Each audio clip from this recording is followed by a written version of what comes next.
11. Bab. Parvardigor burun Musaga mundaq degan edi. Men Misr podshoyiga va uning puhrolarga eng oxirgi ofatni tushiraman. Shuning bilan u sizlarni jazman qo'yib berdi. Amaliyotda u sizlardan tal to'kis qutulish uchun sizlarni u yerdan qo'g'lab chiqirdi. Endi sen berib İsraillarga aytqin. Ular Misrlik xo'shlininkiga kirib, ularning oltin, kumush, zinat buyumlarini so'rab olsin. Parvardigor Misrliklarni İsraillarni yaqin ko'radigan qilgan edi. Podshoning amaldorlari va puhrolarini Musoni ulug' odam deb hurmatlaydigan qilgan edi. Shuning bilan Musa Misr podshoyiga: Parvardigor, bugun tun yerimida men Misrning hamma yerini keziman.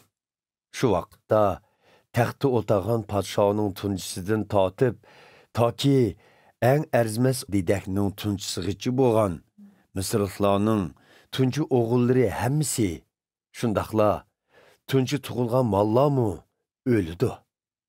Shu chog'da butun Misrda almisoqdan ko'rilmagan va bundan keyinmi ko'rilmaydigan qattiq yig'izor bo'ldi. Lekin İsraillarga yoki ularning molvaronlariga hatto ishtmu qavab qo'ymaydi, deydi.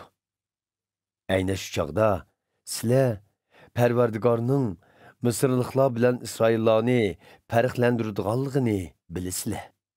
Oxirda amaldorlaringning hammasi oldimga kelib egilib, mening xalqim İsraillarni bu yerni elib ketishimni talab qiladi. Mana shu chog'da men bu yerdan ayrilaman, dedi.